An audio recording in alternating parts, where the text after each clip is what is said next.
What's up, tribe? How you guys doing? Go ahead and hit that subscribe button, and I hope you like this video. This is your review for Ready to Love, Season 3, Episode 19. So, first of all, let me say this. The new drinking game. We're going to take a shot every time somebody says my number one. I'm so sick of everybody being so concerned about who's number one. Focus on you. Focus on what's in front of you in that moment, and whatever is going to happen is going to happen.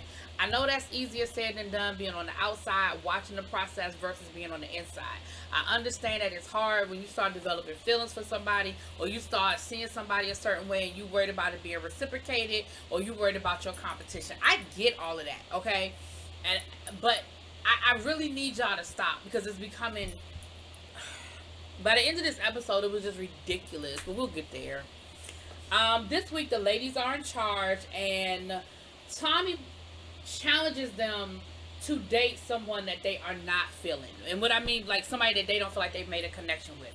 You know, he was like, close your eyes. I want you to think about the person that you think you can, walk away from this process with, somebody you think you can be with.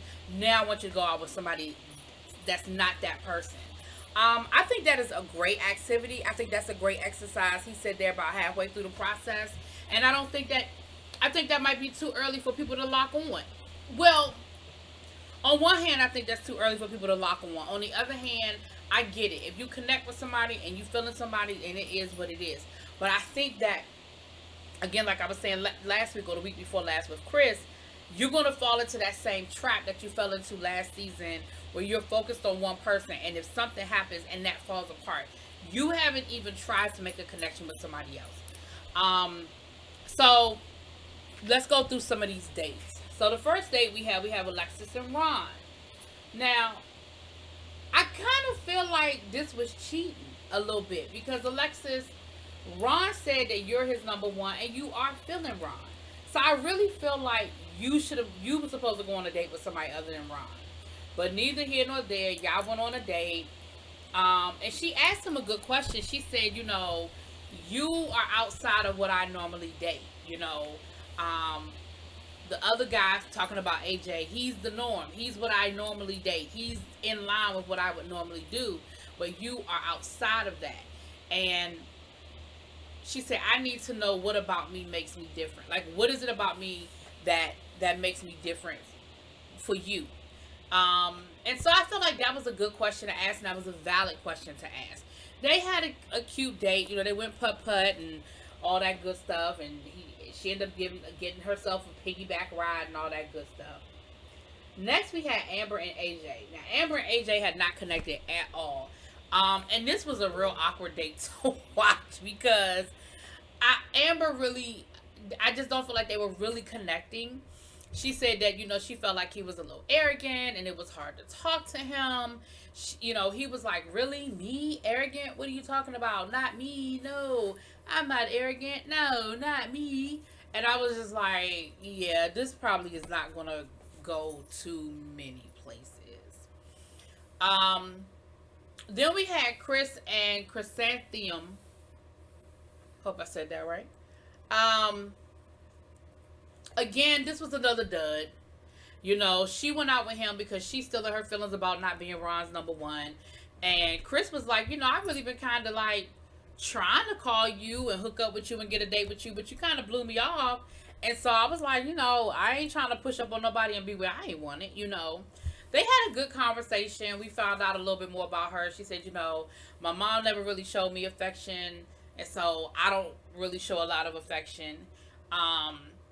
Chris was talking about, growing up without his dad, and how his dad sort of, would claim him and then not claim him. And then one day his dad passed away, and he never was able to really build a relationship. Chris said he wasn't really feeling her. She wasn't really feeling Chris. I feel like they just had a good conversation, went home. Like, they did their scene for the cameras and they went home, because I don't think either one of them was really feeling the other one. I think they were just going through the motions, which again is fine, because now this ain't it. Now you don't walk around saying, well, I never really connected with this person. I don't know.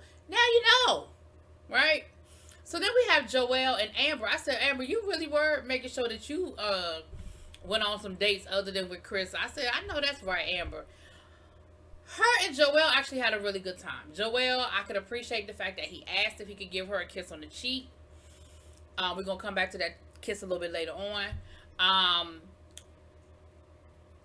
He said that, excuse me, he was, because he's like 11 years older than her, and so he asked her about, are you interested in having a ready-made family? I have 2 kids, and she said, well, I'm definitely, I would never try to replace their mom because I can't do that, but I definitely am open to kids, and I don't, that doesn't scare me off, and through the conversation, he said, one thing that's impressing me is that she's very mature for her age. So, like, I don't feel like, he said, because, I don't have no interest in chasing around no 31-year-old woman. Like, that is just not in my interest. But I really felt like our conversation, she was very mature. We were able to, hold the conversation. And he was really feeling her. And she found herself kind of feeling him a little bit, too. And at the end of the day, she ended up giving him a kiss on the cheek, Innocent. It wasn't no tongue kissing. It wasn't no nothing, all of that. But there was that. They talked about Troy and how Troy went from her number 1 to the bottom of the barrel and how that sort of happened. And so it was a good conversation. And they definitely had like there was a little connection there. Then we had Liz and Jason. They had the cutest date.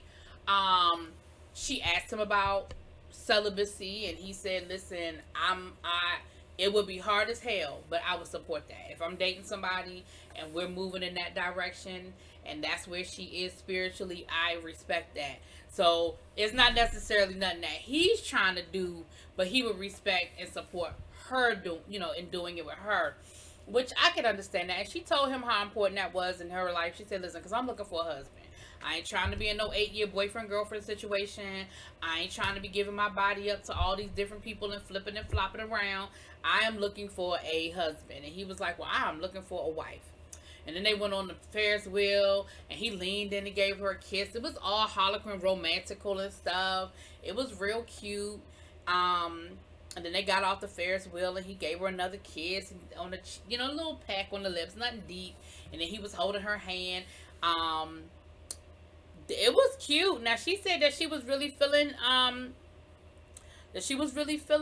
Jason, but she still had her connection with the other guy. I forget the other guy's name, but the other guy she got the connection with, the pastor, the one they were singing gospel together the first time, that first date.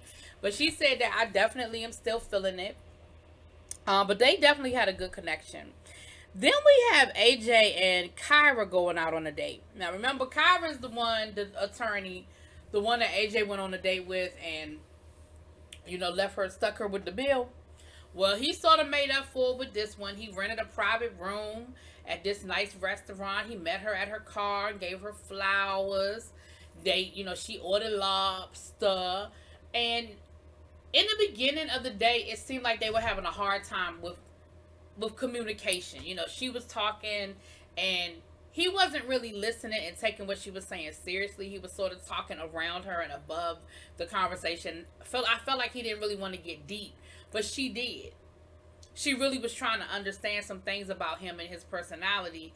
And at first he wasn't really taking it seriously. I'm trying to think of a good example of what one of the things they were talking about. And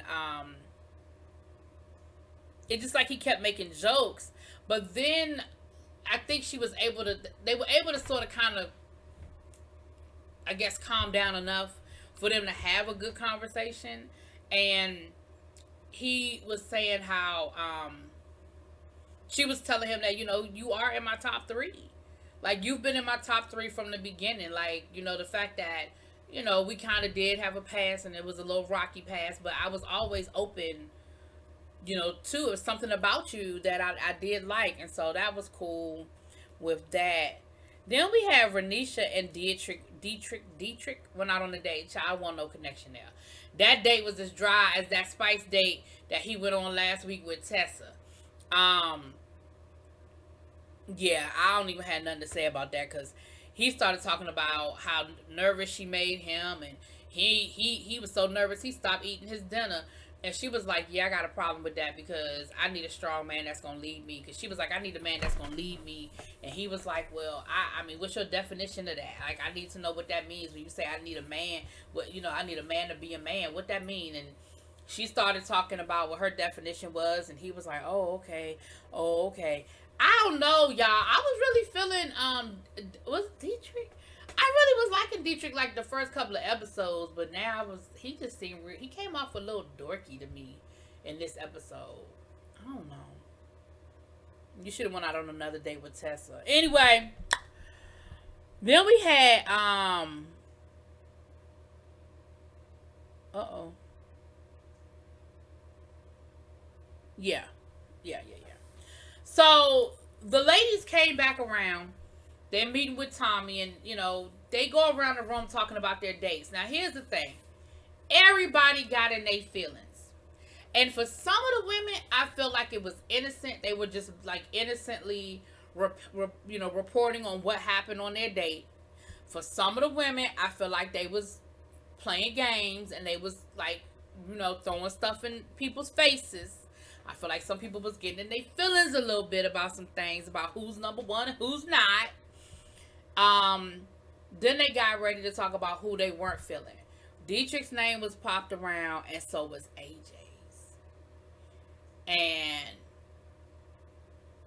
Kyra was in her feelings about that, because Kyra was really feeling AJ.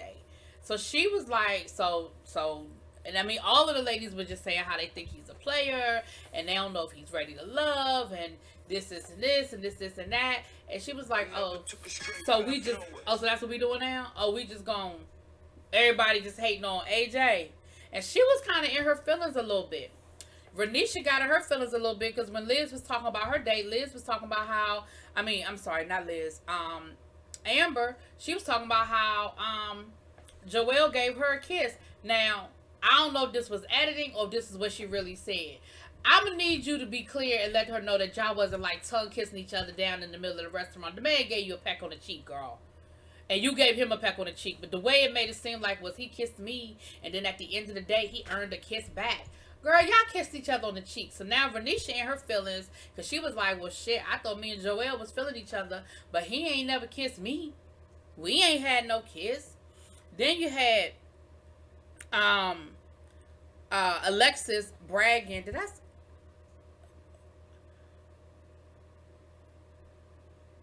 Yeah.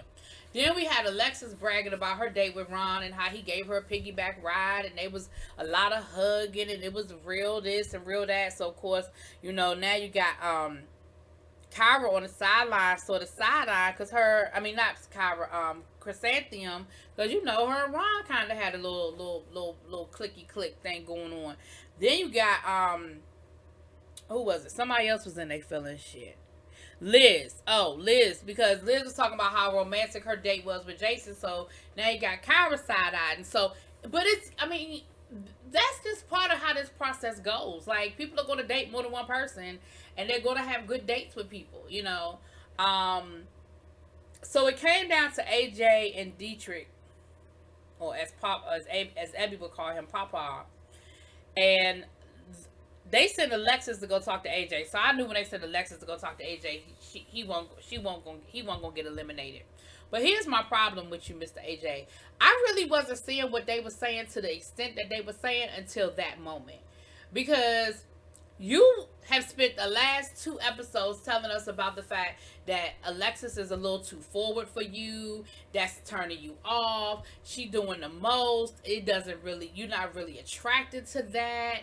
You wish that she wouldn't be so forward.